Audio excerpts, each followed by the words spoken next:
Hey you guys, welcome back to my channel. If you clicked on this video, I'm assuming that you want to make the world's best baked mac and cheese. Is that right? You want your mac and cheese to look a little something like...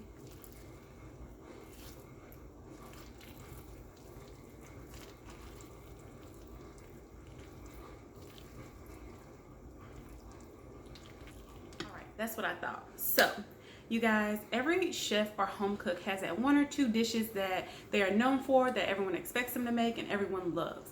Mine just so happens to be dirty rice and my southern baked mac and cheese. Now, I give no one my recipe. I tell nobody how I make dirty rice or baked mac and cheese. But because 2020 has been a little hard for all of us, and because Thanksgiving might be different from some of you guys, and because we just need a little holiday cheer, I decided to give the world my baked mac and cheese recipe. That's right. Now, my grandmother, she makes the best baked mac and cheese in the world. I took her recipe and I just changed and tweaked some things, some cheeses to make it my own. So if you guys want to learn how to make this recipe, keep on watching. Now, preface. This baked mac and cheese is not easy. It does not take a short amount of time. It is not cheap to make, okay? So if you're looking for a quick thing, this is not the video. But if you want to learn how to make homemade from scratch, the best, hands down, baked mac and cheese, keep watching. All right, loves, this is what you'll need to make the best baked macaroni and cheese. You'll need a box of elbow macaroni. You'll need your seasonings, parsley for Danish if you choose, but you'll need paprika, garlic powder, salt, and pepper. 1 stick of salted butter, a half a cup of all-purpose flour, 3 eggs, 1 can of evaporated milk, a cup of whole milk. You'll need 3 cheeses plus cream cheese. So I choose mild cheddar, sharp white cheddar, Munster, and then my cream cheese. You can play around with the combinations, but I found that this is the best combination. And if you want a crispy top, you'll need panko breadcrumbs, and that is totally optional. You can decide if you want to put that or not, but those are your basic ingredients. All right, let's get started. The very first thing you're going to do is preheat your oven. You're going to bake it on 375. All right, so while your oven is preheating, let's prepare our cheese. In a large pot of water to a boil. Guys, salt your water. You have to salt your water. All right, and then I put a little bit of oil in so that my noodles don't stick together. I'm gonna let that come to a rapid boil before I put my noodles in. Yeah, let's talk about cheese. You will notice that I have block cheese and not shredded cheese. Why? You guys, do not buy shredded cheese for your baked mac and cheese.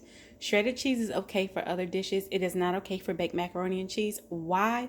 Because they put flour and toss the cheese and other stuff when they're making it in the bags, and you don't need those things. Your mac and cheese will be richer, better, tastier if you buy the block. I know it's a little bit of extra work, but it's worth it. So what I'm going to do is I'm going to put these in 3. So basically I slice it for my roux, I dice it for the mixture, and then I put the shredded cheese on top. So I'll do that and show you guys what it looks like. So while I've been preparing my cheese, of course my cream cheese is getting soft. Now you're probably wondering, why did she just do her cheese 3 ways? It'll make more sense as we go throughout the video. Now the sliced cheese, that goes in my roux. The sliced skinny pieces of cheese, they melt together better in my roux. These block cheese, these are a game changer. And when I show you guys my secret, you'll understand why I made these blocks of cheese like this. And then of course on top, you always need shredded cheese. So you guys, this is my cheese, and I'm gonna go ahead and make the roux for you guys. The heart and soul of a really good baked macaroni, or macaroni period, is the roux. So how you make a roux is basically you're gonna whisk flour and seasoning in a whole stick of butter. So what you're gonna do is put your butter in the pan, and you're gonna let that melt down completely. Water is rapidly boiling. I'm gonna go ahead and put the whole box of mac and cheese elbows in and give it a stir just so that it won't stick. Now you guys, these noodles have to be al dente. You cannot cook them all the way like the box says, because they're gonna cook some in the oven. That's how you guys eat some mac and cheese that is mushy. So you need to cook it. If the box says 8 minutes, I would recommend doing like 6. My box is 8 minutes. Some boxes say like 10 to 12, but it needs to be al dente, fork tender, but not all the way down. My butter is melted down. Also noted, you guys, melt your butter on medium heat. It's important for you not to have that raw flour taste in your roux, so you want to melt it on medium heat and not go any higher than that. I've added my seasonings to my flour. It's just salt, pepper, paprika, and garlic powder. I put a half a teaspoon of each into my roux. I'm going to go ahead and dump all of that in and start whisking this around until it's velvety smooth. You want to mix it so that all of your lumps are out. It should be no lumps in this roux. Also, you don't want to rush putting the milk in because you need to cook that flour a little bit. Just give it a couple minutes, stirring constantly to make sure that flour is really well combined and cooked thoroughly. It's been cooking for a while, so I'm going to go ahead and dump in 1 cup of whole milk. You can use heavy whipping cream, half and half,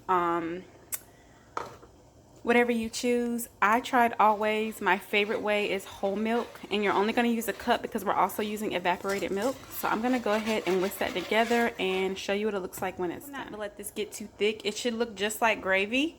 And because it's getting a little thicker, I'm going to go ahead and add in my cheeses. The first cheese you're going to put in is your cream cheese. Don't get worried if your roux is starting to look a little thick. If you were making gravy or something, you would want to add liquids to it. Do not add liquids to this. We still have a can of evaporated milk that's going in this mac and cheese. Break down your cream cheese, mix it together well, and don't worry about adding extra liquid. Cream cheese mixed in, so that's when I'm going to go ahead and add in all my sliced cheese. Put all of that sliced cheese in. Cut your pan down to low and mix it all together. Let it get really melty. You guys are sweating right now because this cheese mixture is so thick. Of course your mac and cheese needs more milk, but this is not where we're going to put the extra milk at. Just keep working that cheese in, letting it melt down really well. This is what your cheese mixture should look like. Not what you typically see. Remember, this is the best mac and cheese you've ever tried. So trust me, okay? So your mac and cheese should look like this. It's a little thicker than what you normally see. All right? So now my noodles are al dente. I'm going to go ahead and drain them. Do not rinse these noodles, you guys. Drain them and bring them back. The secret, I know you are. You'll never make baked mac and cheese another way ever again. So first you're going to pour a whole can of evaporated milk into a bowl. And then you're going to add the 3 eggs. You're going to salt and pepper this mixture, and then you're going to give it a good whisk.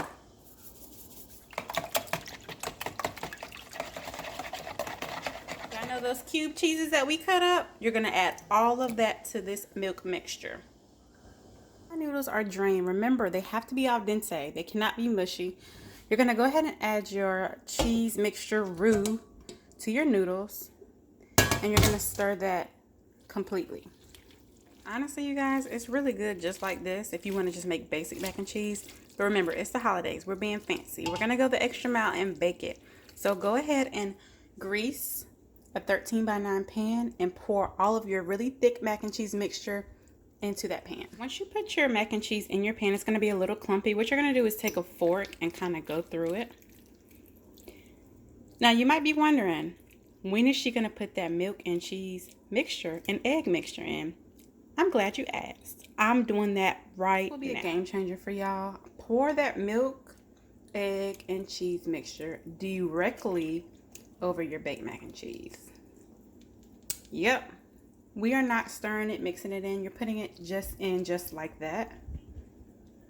Take your soft spatula and kind of go around the edges of the whole dish. And then you're just going to take it and make sure the egg, milk, and cheese mixture is all throughout. Don't fold it in, don't mix it in, just kind of make little holes and pockets. That's how it looks so far. Now lastly, you're going to put that shredded cheese directly on top.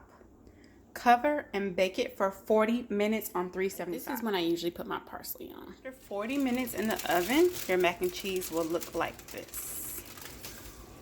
Yep, just like that. All right, so now you're gonna uncover it. If you don't want breadcrumbs, you're gonna bake it an additional 15 minutes on 375. If you want the breadcrumbs, you're gonna pop them in 10 more minutes without being covered, and then 5 minutes of the breadcrumbs. So because I'm gonna show y'all both ways, I'm gonna go ahead and put this uncovered in the oven for 10 minutes. After 10 minutes out of the oven, this is what we have. If you guys do not want that crispy crust and you want it just like this, let it sit for 20 minutes and dig in. My favorite way is to use breadcrumbs. Now, you see that little bit of oil bubbling on top? It's gonna crisp up these breadcrumbs perfectly. So what I'm gonna do is just put a little bit of breadcrumbs on top like so. And I'm just gonna bake it for 5 more minutes. Final mac and cheese out of the oven. And y'all, once you try this mac and cheese, you won't ever make a different one. So I know you want to dig into it right now. Y'all hear that crisp? I know you want to eat it right now. However, you have to let it sit for 15 minutes. All right, so at least 15 minutes. It's better if you do 20, 25, but at least 15 minutes. So go ahead and let it sit, you guys. There you have it, the world's best Southern baked mac and cheese. It is literally so cheesy, so creamy, so crispy. It is literally everything. You won't make it a different way ever again. So you guys, for this Thanksgiving or holiday season, I hope you guys try this mac and cheese. You won't be disappointed. You will love it. All right, have a great day.